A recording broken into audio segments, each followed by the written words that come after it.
All right, kind of a fun project today. We have a custom body that a customer would like built. It's based off of a SuperSonic. He wanted it left hand. We do a lot of left hand customs. I feel sorry for lefties sometimes. They don't have the choices that other guitar players have. Hey, if you like what you see here or you found it interesting or useful, why don't you give that subscribe button a click. Maybe give us a like, maybe hit the little bell thingy, lets you know when we put up new videos. What? Huh? Oh, my lawyer would like a word with you. Danger, Will Robinson! Danger! No, Will Robinson! Danger!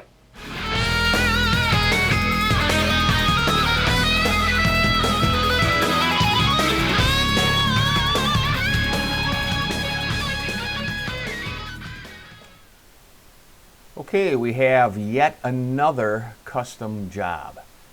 This one is unique because the customer supplied me with the CAD. Sent me the CAD in an SVG file, and due to various differences in what kind of CAD software you have, you have to mess with it a little bit in order to get it to work for my machine. So first thing, you may notice that this is a left-handed body. The customer sent me the CAD in right-handed.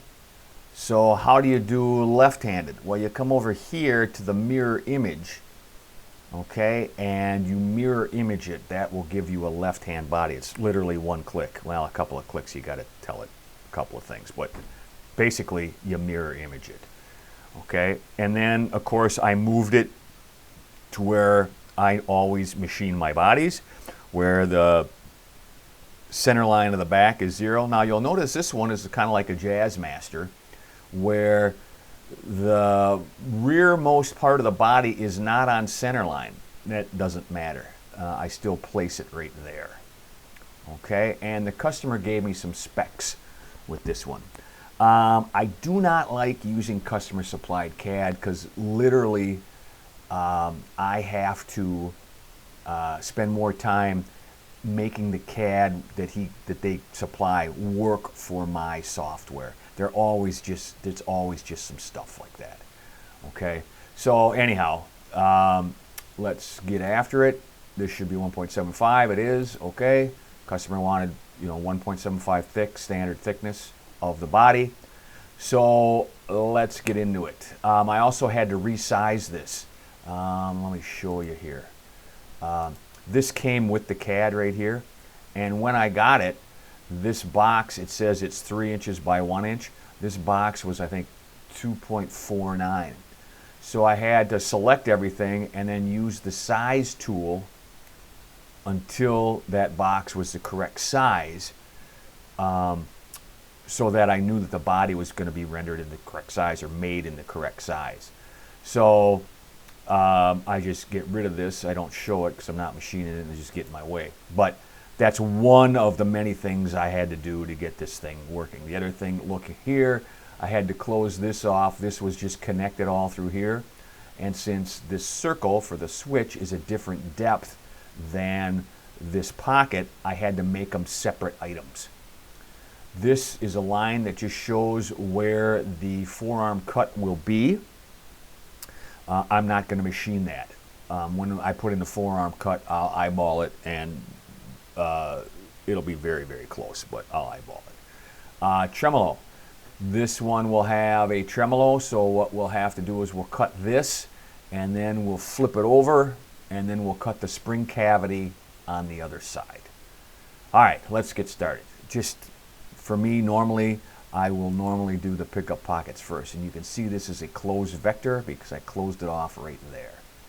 Pickup pockets, we'll do those at 0.75. Again, this is customer supplied data. The CAD that he supplied me was an SVG file, so it did not have depths in it. I had to ask him for each pocket how deep you want it. And basically when I do that to customers, they usually say, well, how deep do you normally make them? But you got to ask, All right, so conventional cut, ramp to plunge moves. We'll call this pickups. Okay. Let's do the switch hole and the control cavity. Now I know from talking to the customer that both of these are 1.4 inches deep. So I could cut them as separate operations over here, but since they're both the same deep, I'm just going to hold the shift key while I select this one, and they both get selected. Okay, we'll make that a pocket, and we'll go 1.4 deep, and everything else is the same, right? We're cutting it all the same. So this I will call switch and control cavities. Okay, again, you could cut them in separate ops, that's fine. All right, we'll do that. Okay, so it's a Strat type neck pocket, standard. It's 5/8 or 0.625. All right, everything else is the same. We'll call it neck pocket, and we'll calculate that. Okay. Lastly, as far as pockets go, we will do this tremolo. So that's going to be a pocket, and it's going to have to meet up with the pocket on the other side. I'll show you how to make sure that they meet up correctly, but what depth is this?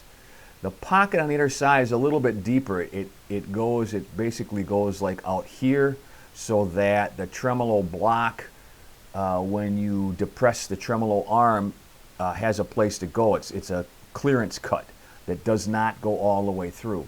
And the thickness of this varies. If there is a standard, here's what I do. I go 0.4. Well, why do you go 0.4? It really is about 1/8 of an inch thick. I go 0.4 just so that I know from experience, so I don't have fuzzies. If you meet it exactly, sometimes there's some cleanup, but I go 0.4.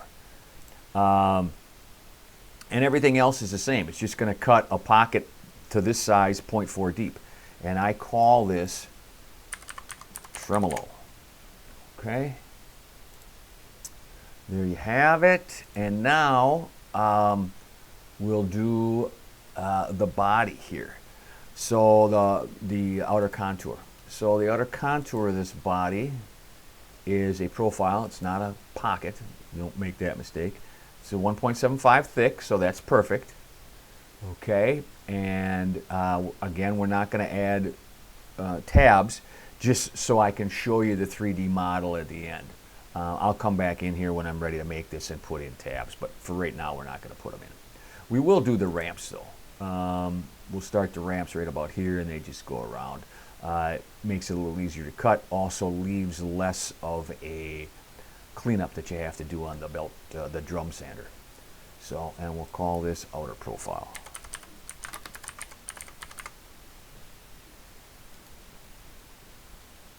All right, let us check out those, what we're making. Now, because I didn't put tabs in and this is completely cut out, I can just double click on this stuff and it goes away. Okay, and then I'll zoom in, and that looks about right. Okay, you can see these little things don't mean anything. It's just because they're the same size and it's in the rendering. So that seems right. You can see from the 2D view that I did not do anything with this line. Okay, so that's not in here at all. That's a secondary op. So there you go. That's what we're making. Now what we'll have to do is we'll have to flip this over and put in the spring cavity for the tremolo springs on the back of this body. So let's do that now. Okay, and how do you do that? Well, here's how I do it. I select everything, and then I mirror image it. Here's where it gets either clever or, whatever. I want to flip it vertical, and I want to create a mirrored copy. I don't want this guy to be here. I want to flip it vertical, but it'll flip it vertical over my entire machining window. So watch what happens when I do this. It's up here. Okay? So, I don't know why it left this stuff in there, but we will close that. And you can see it there. So let's get rid of this. Oh, I know why it did. It said create a mirrored copy. So we'll just get rid of this. And now, because of the way I have my window set up, and you can see there's a line here and there's a line here, all I have to do is move this south, down, right? I know it's 16 inches, a relative Y position of minus 16. And it will put it right where it should be. Okay? And this now is actually the back. Okay? This is the back of that body. Even though you see all this stuff, you can see it's flipped around. Okay? So, now what I do, me personally, and you may do this a different way, is I am going to import some geometry. What I'm going to import is something I know that has a spring cavity on the back. Let's just use an axis. And it imports the whole thing. You see this? It imports the whole thing. So all the axis stuff on the back, it's got a control cavity here, it's got all that stuff. We don't need that. So I'm holding down the shift key, I'm selecting the spring cavity and then the clearance, and then I'm hitting delete. So all I have left is the spring cavity and the clearance. Okay? I'm going to select both of them and I'm going to move them. Where are you going to move them to? I am going to move them to right here. Okay. What I'm doing is I'm going to line up. Oops. I'm going to line up this line and this line. Okay. I got them lined up there to within a thou. And then I'm going to line up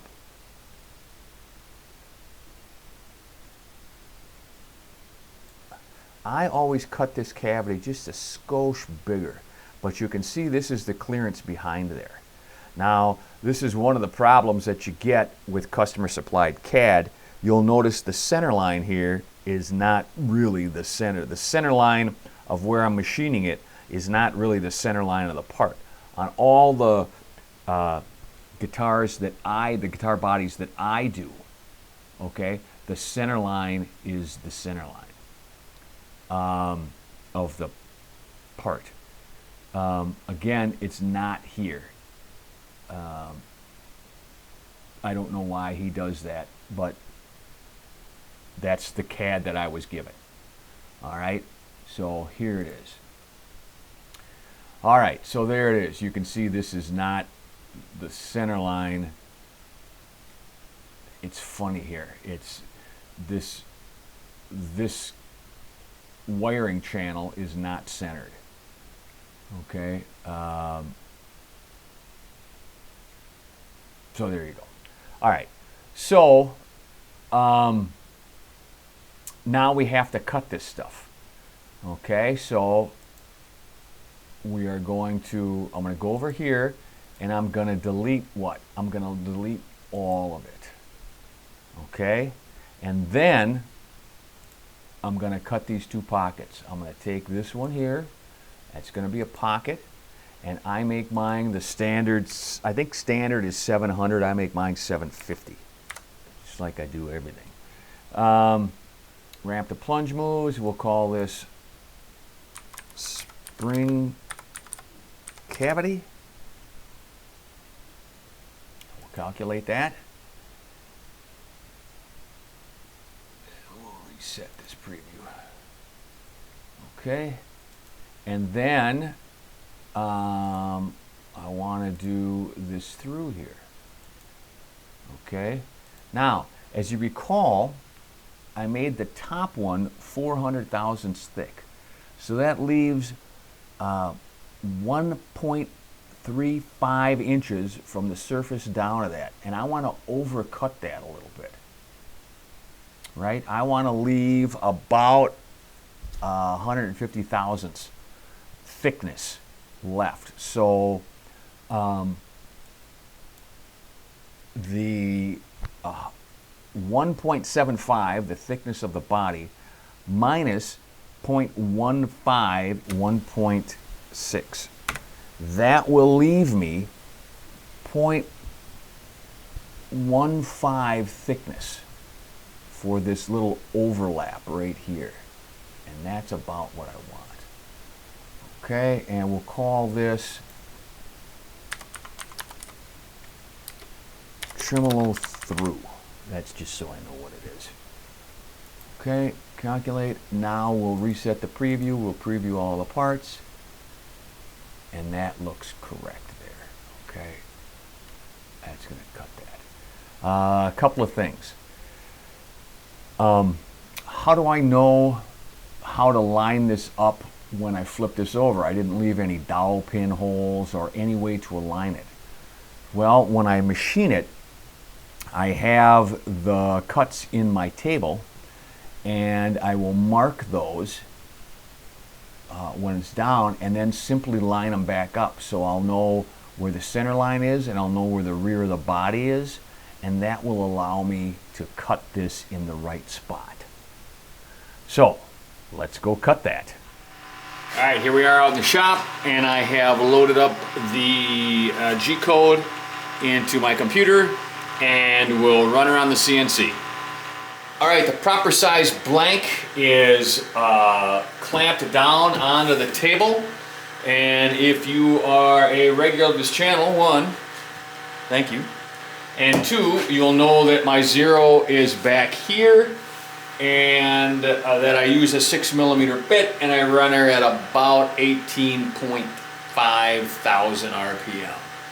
So we'll fire that up. I have zeroed the bit to the top of the part.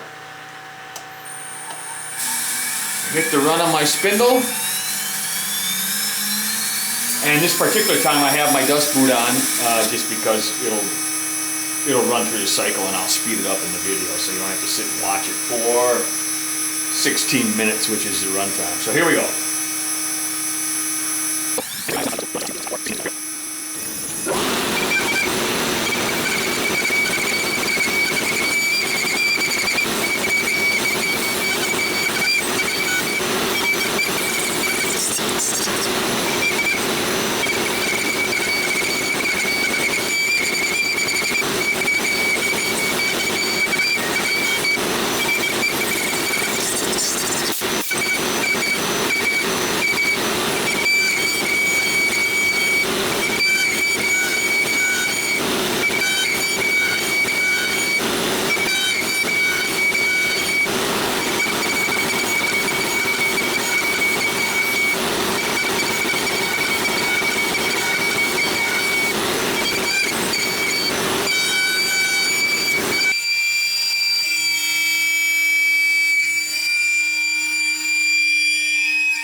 Okay, I wanted to get you in here for this next part.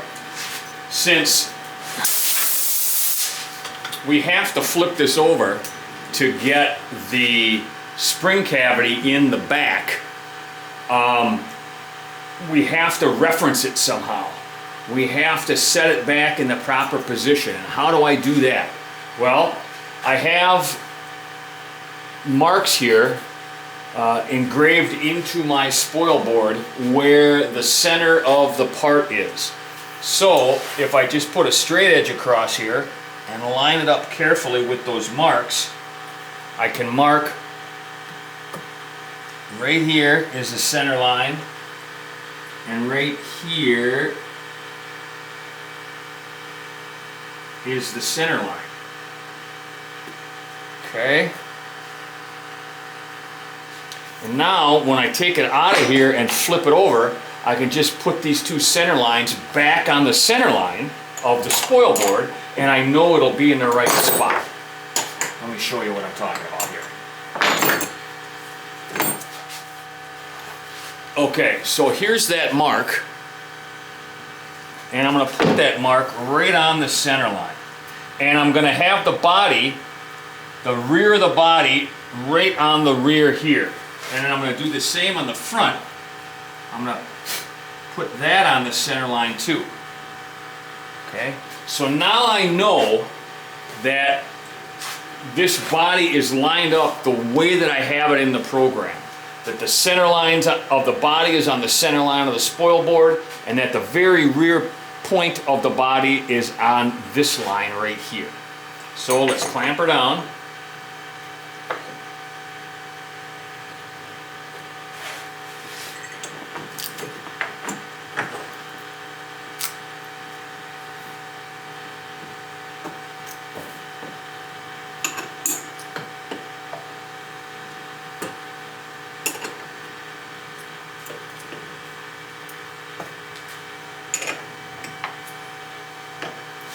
Now my X and Y zero will be the same, they'll be at the home position, and my Z will be the same because the thickness is the same, just doesn't have the extraneous material on there. So let's bring this home.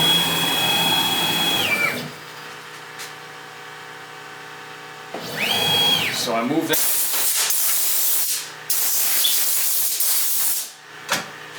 So I move this into my home position. Z0 will stay the same. Start my spindle.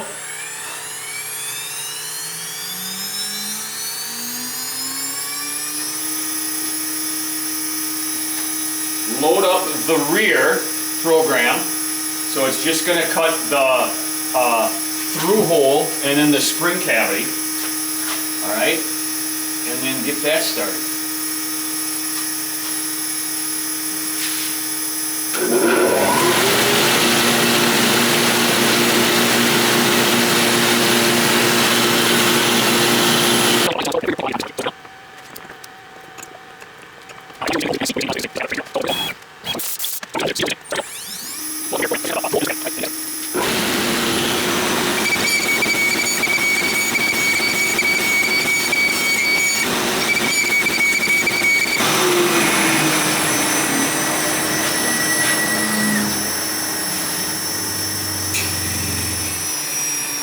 Okay, there you have it. Okay, you can see here it lined up that hole perfectly, so we're all set. Okay, now since the supplied CAD data was just an SVG file, there was no 3D data for cutting the forearm cut, or the belly cut for that matter. So I am just going to eyeball it, make a line there. Okay, and this is a left-handed guitar, so everything seems kind of weird to me, but so be it. And then I'm gonna just kind of eyeball in a belly cut. I want to make them a little small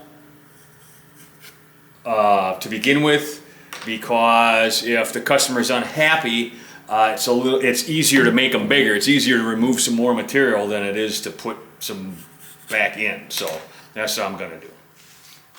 All right, at the bandsaw, as you know, I do the forearms and the belly cuts by hand. So I'll hog out the material here and then bring it over to the monster.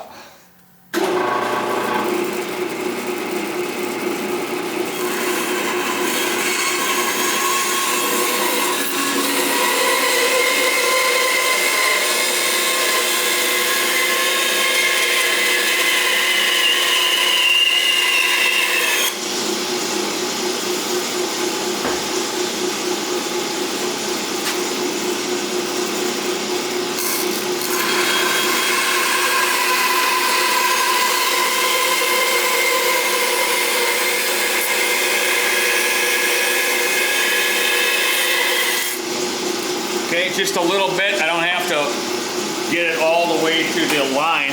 Matter of fact, I like to creep up on it, creep up on the line at the mound stop belt sander. So let's go over there next. All right, don't care if you're sick of me saying it, but this is an extremely dangerous machine. I'm gonna use it to grind in the belly carve and the forearm cut. Here we go.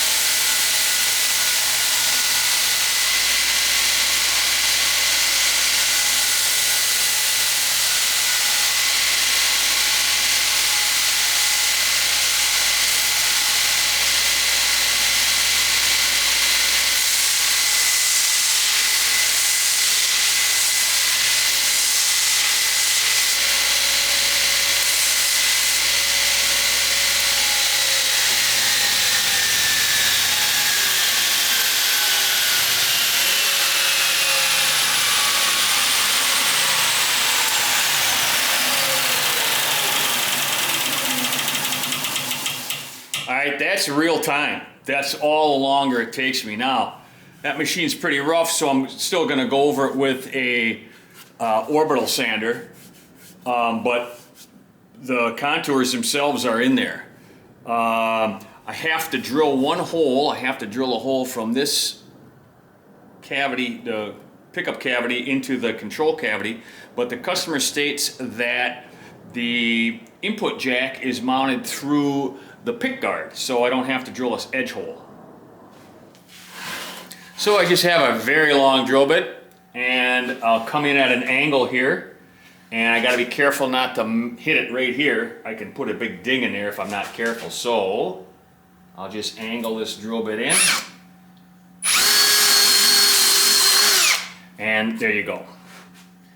Okay, I just have my work table. I have the non-slip router mat on there, and I'm going to use my random orbit sander here just to finish this contour here and then the belly cut on the back. I'll also take off these fuzzies.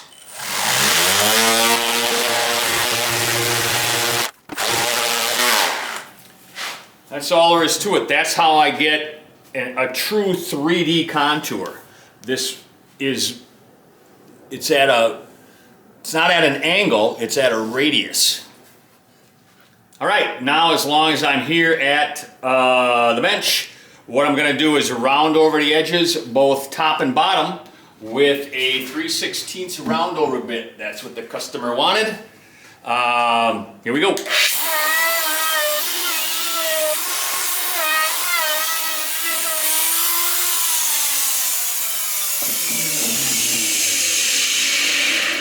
Okay, a couple of things of note.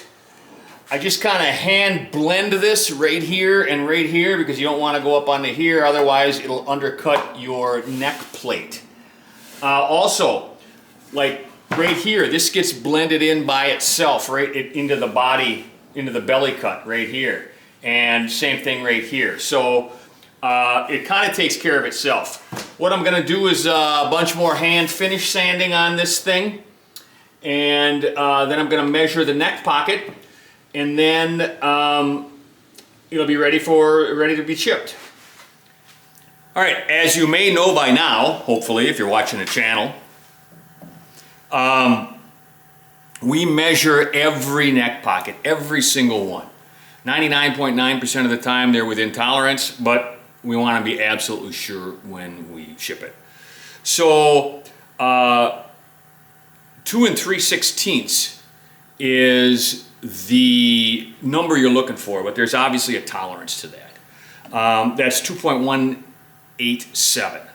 So we normally go plus or minus 7. It'll truly, the wood, basswood will truly move more than that just with temperature and humidity, but we want to make sure that it's really, really good. So let's give this a whirl here and see what we got. Now you want to measure at the widest point that does not include these radii in the corners, okay? So let's go and do that. All right, let's see what we got here. I got 2.185. That is 2 thousandths smaller. well within tolerance. You know, a piece of paper is about 4 thou thick, so it's less than a piece of paper out of it. So that's really good. Anyhow, this was, the CAD was supplied to me, so I just made it. And earlier in the video, if this is a full-length video you're watching, I went over some issues I had with that. But here it is. I think it turned out wonderful. It is a small body. I think they were originally for 24 inch scale necks. He wanted it for a regular one. He wanted a regular neck pocket on there. But this is a tiny body, and it's left hand, and it's kind of upside down. I mean, normally the longer horn is on the top horn, so it was confusing for me to work with. I had to keep my wits about me. Anyhow, it was a fun body to do. If you would like us to make you a custom body, just reach out. I don't know what I would do different on this. It was a lot of fun. This one was something different. So, and since this was a custom build, I can't really offer the CAD. So what I might do is upscale this a little bit so that everything is at a 25.5 inch scale. I don't know what a guy would do for a pick guard for that, but maybe I'll do that. We'll see. If you like this kind of content, like, and more importantly, subscribe. That really helps the channel. I appreciate that if you did. So we'll catch you next time. Thanks.